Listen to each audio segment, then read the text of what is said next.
Siap, gerak. 5 gerak, 3 gerak, berdoa mulai.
Zahara Fitri, Zila,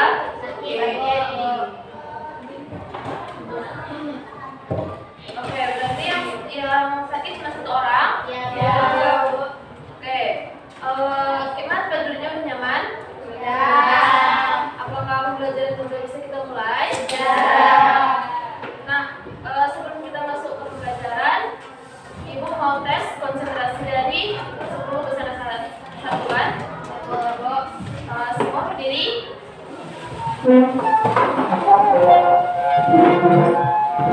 Berdiri semua. Nah, permainannya gini. Ikuti apa yang saya katakan. Udah pernah kayak gitu? Udah paham permainannya? Belum. Nah, kalau belum permainannya gini. Nanti apa yang Ibu katakan? Contohnya, kalau Ibu bilang bibir tapi Ibu bilang tangan, berarti yang diikuti apa? Gerakan Ibu atau apa yang Ibu bilang? Bibir. Apa yang bilang kan? Nah, bisa kita mulai? Bisa. Oke. Udah siap semua? Bisa. Oke, kita mulai ya. Pegang hidung. Mau pegang hidung? Pegang tangan. Siapa pegang hidung? Gak ada? Udah semua? Pegang telinga. Pegang tangan kanan. Oke. Nah, berarti udah fokus semua ya? Sudah. Oke. Nah, belajar kita hari ini. Nah, pembelajaran kita hari ini yaitu etika bergaul dengan teman sebaya. Nah, menurut anak-anak Ibu, teman sebaya itu seperti apa? Teman sebaya sama kita frekuensi.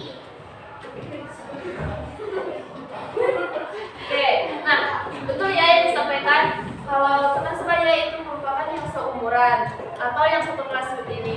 Nah, tujuan dari pembelajaran kita hari ini yaitu yang pertama, peserta didik ini siswa-siswi Ibu semua dapat menelaah perilaku yang belum dimilikinya dalam bergaul dengan teman sebaya.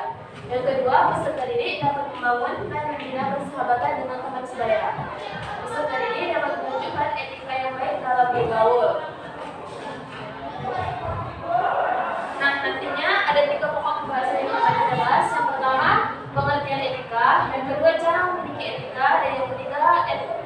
etika yang perlu diperhatikan dan dihindari dalam pergaulan.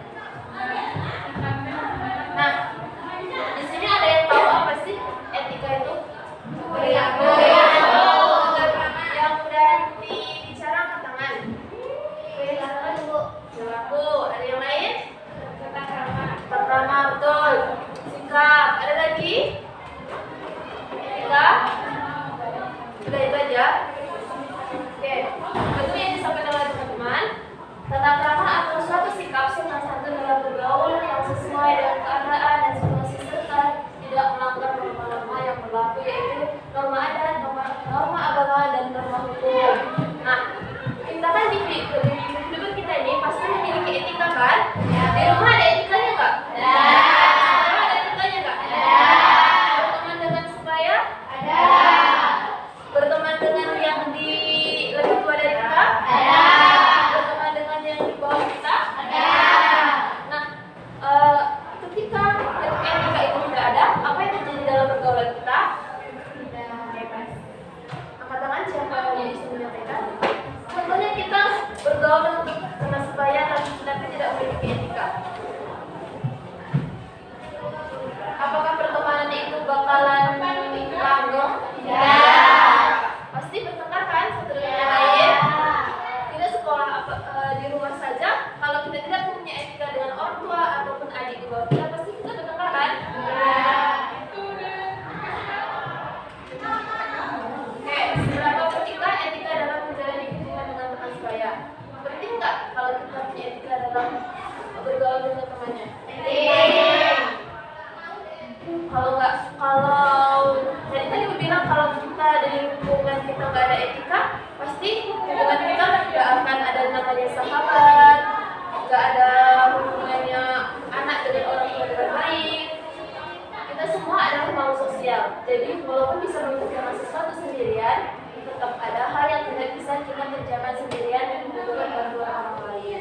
Contohnya kalau belajar emang kita bisa sendiri? Ya. Kita bukan apa belajar. Kita bisa bikin guru, kita butuh internet, ya kan? Emang kalau belajar sendiri bisa? Ya. Nggak bisa kan? Kita butuh orang lain. Padahal kita pun udah nonton YouTube, tapi kita kurang paham, ya kan? Sama apa yang kita pelajari. Nah, sehingga kita butuh teman atau sahabat kita yang paham tentang suatu materi. Jadi kalau kita nggak paham sama suatu materi, kita bakal stuck di situ aja kan? Nah, ada yang tahu apa sih pergaulan remaja? Oke, remaja satu mulai. Yang lain ada lagi? Ada yang tahu? Oke, betul yang disampaikan. Kontak antara satu teman remaja dengan yang lain atau satu teman rombongan dua atau lebih dari 2 orang kelompok atau kumpulan remaja. Di sini ada yang punya circle? Tidak. Sini teman semua? Iya. Keluarga. Alhamdulillah ya. Nah, dalam suatu pertemanan itu pasti ada dampak, ada yang bisa menimbulkan dampak positif dan negatif. Contoh, kelompok remaja yang dampak negatifnya apa? Ngajak bolos. Ngajak bolos. Terus? Tawuran. Kantin kan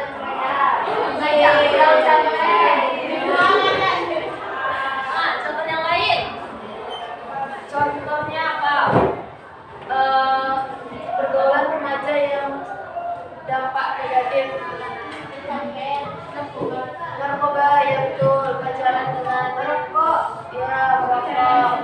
Pacaran dengan sejenis. Pacaran dengan sejenis.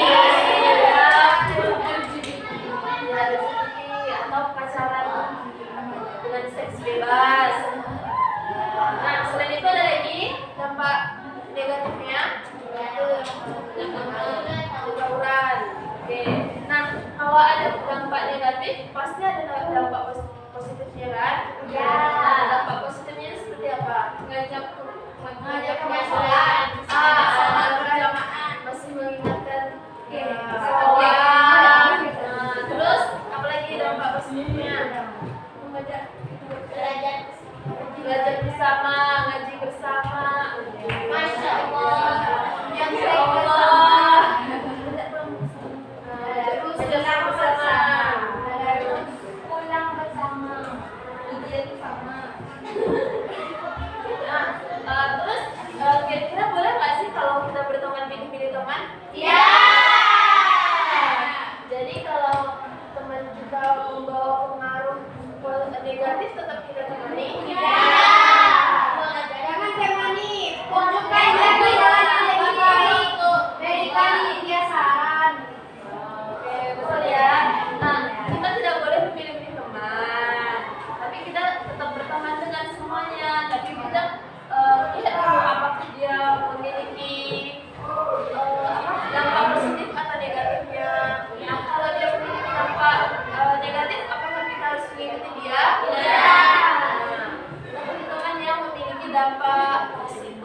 membentuk circle. Nah, di sini ada nggak yang punya kesamaan seperti itu?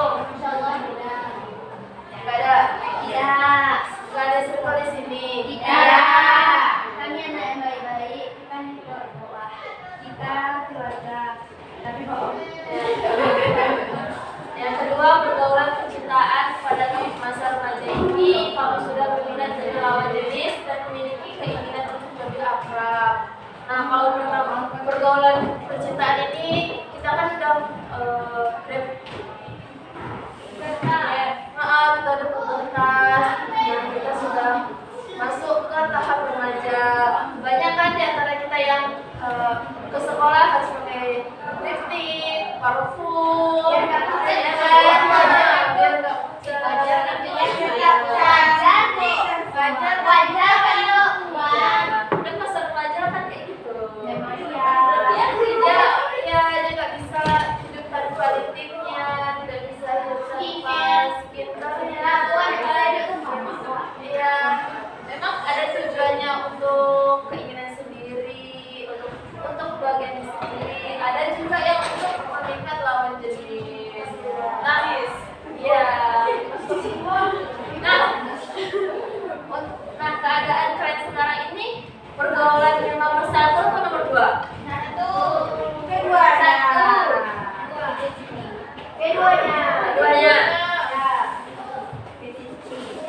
Keduanya. Satu. Siapa nomor 1?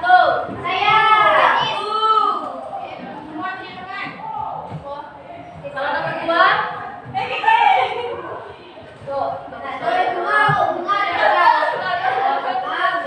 Berarti lebih baik nomor 1 ya. Nah, mana yang lebih penting sekarang, pergaulan remaja atau pergaulan percintaan? Pergaulan remaja angkat tangan. Jangan bohong nih. Ya. Berarti semua pergaulan remaja. Apa ini?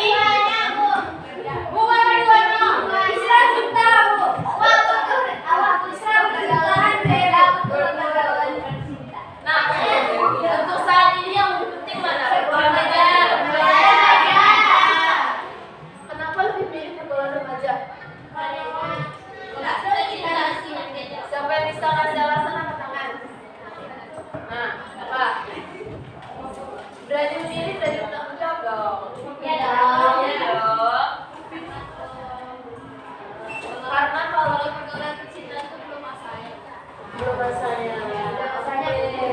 Kalau gimana ya? Wah, pergaulan percintaan belum gimana? Ada lagi yang lain? Kenapa lebih pilih pergaulan remaja?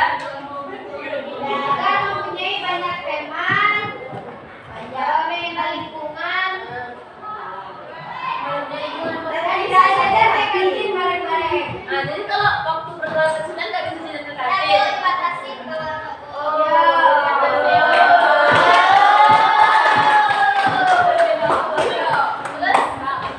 kenapa? Ya.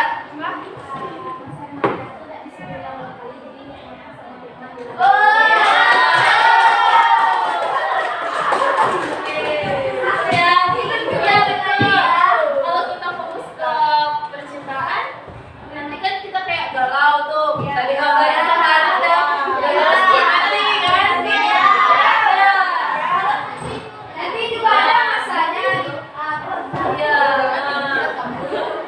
Nanti kalau kita sibuk pacaran daripada belajar kan, nanti nilainya jadi turun. Pacar kan nggak selamanya nemenin kita kan? Kalau selingkuh kan nggak ada yang tahu. Nggak ada yang diselingkuhin. Istirahat.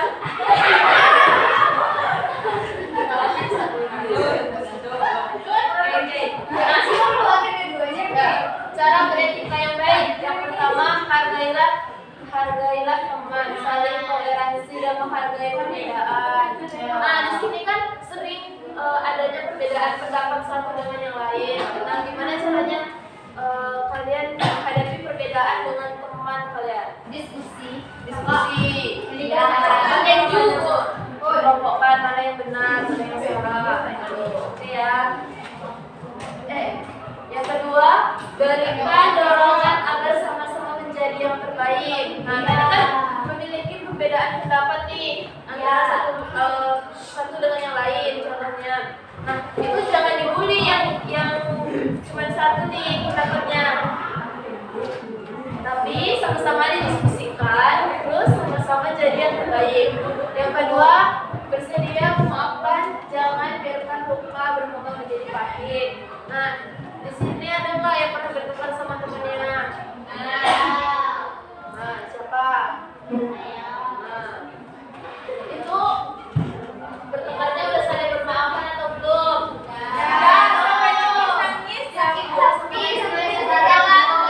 Jadi kalau itu terlalu tulus dari hati.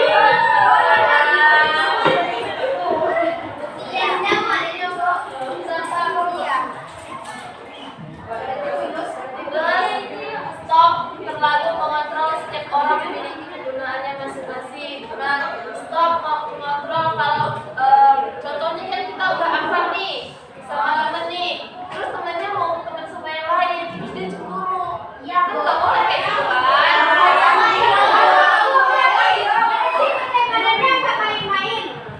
Ya, kita di sini cuma sesaat, cuma 3 tahun nih. Sesaat kalau kita udah ke perguruan tinggi, apa mungkin kita bawa teman kita yang dari sini? Mungkin sebagian kecil, itu kan sebagian kecil. Mungkin bawa dia kan sebenarnya kalau kita memiliki prinsip kayak gitu, pasti kita mudah sakit hati, pasti kita mudah cemburuan. Ya. Ngapain sih dia berkawan sama yang lain kan? Udah berhasil sama dia gitu kan. Kalau ada teman baru, jangan lupakan yang lama. Jangan lupa. Jadilah pendengar yang baik karena mereka butuh didengar.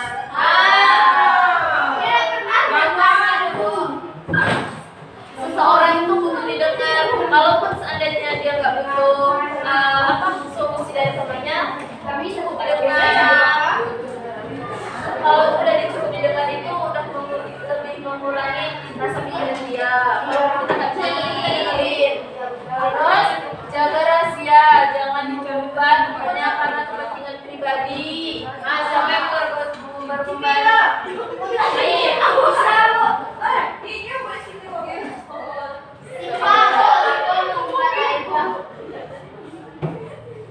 Siapa di sini yang suka mengumbar rahasia pribadi dari temannya? Contohnya kalau temannya curhat, nanti digosipin sama yang lain.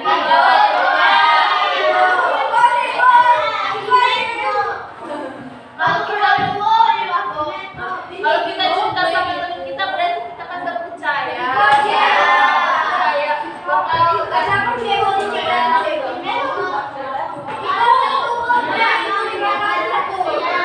Nah, di sini siapa yang suka yang pernah mendengarkan keburukan orang lain? Nah,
Yang kedua, tidak menyepelekan teman dan bersifat posesif menjadi positif. Nah, jangan posesif. Yang capek. Nah, jangan sampai. Jangan mentang-mentang teman nggak ngerti materi terus disepelekan ala bodoh, kan boleh gitu kan. Tapi dibantu temennya. Yang ketiga, belajar untuk menghargai perasaan dan suasana hati orang lain. Jagalah perasaan orang lain. Empat, menyesuaikan diri dengan keadaan tetapi tidak kehilangan kepribadian dan menyimpang dari tujuan yang telah dipilih. Yang kelima, menyesuaikan diri dengan keadaan tetapi tidak kehilangan kepribadian. Yang keenam, berkata terus terang dalam suatu keadaan bukan tidak kasar atau berlaku tidak sopan. Nah, kalau mengingatkan teman itu yang baik-baik, jangan woi gitu.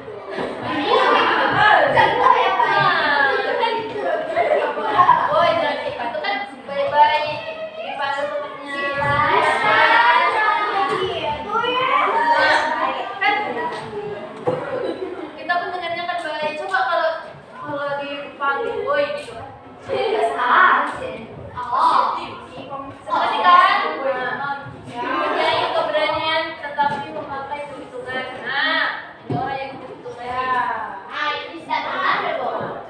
Siapa yang pernah punya perhitungan? Aku pernah bantu kamu, tapi giliran aku nggak mau kamu bantu.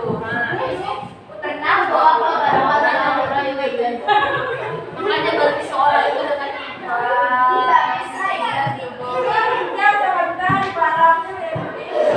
iya, ikhlas itu memang susah.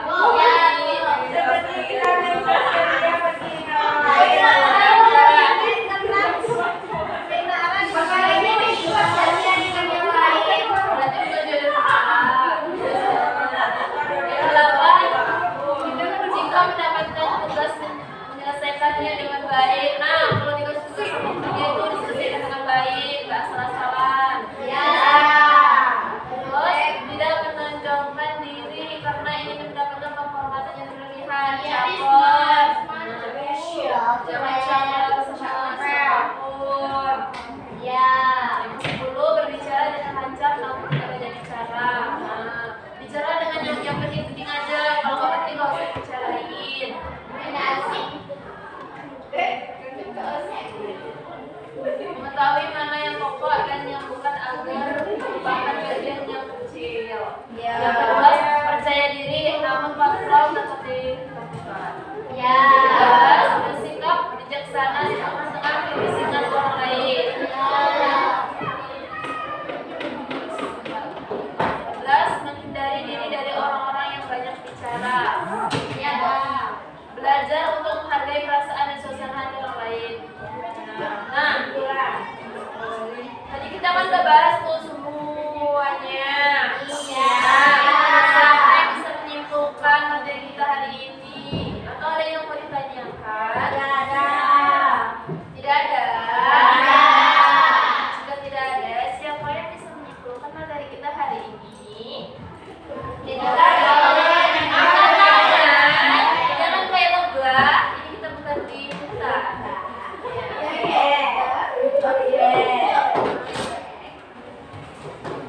Siapa yang berani angkat tangan? Yang angkat tangan. Selfie. Etika bergaul dengan teman sebaya adalah cara hidup seseorang dengan melakukan perbuatan yang baik untuk bergaul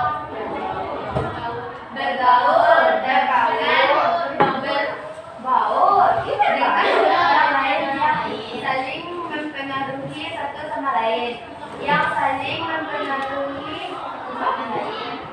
sama lain, dalam arah yang positif. Etika bergaul yang baik memberikan dampak yang positif, yaitu menerima lingkungan terhadap suatu pribadi, tetapi sebaliknya jika berdampak pada penolakan terhadap seseorang dan terhadap lingkungan. Oke, makasih Sofi. Kamu.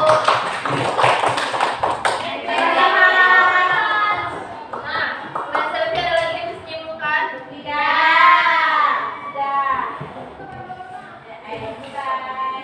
Nah, tadi kan udah disimpulkan sama Selvi nih. Nah, terus apakah ada pertanyaan?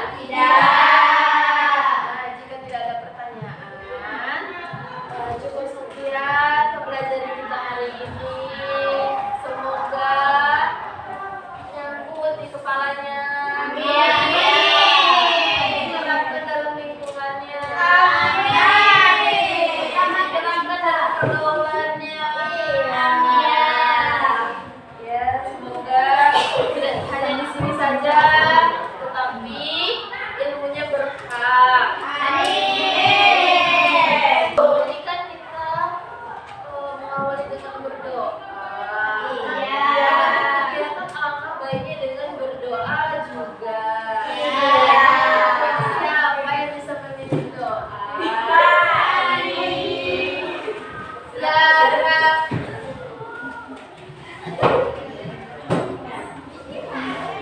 Magra. Juga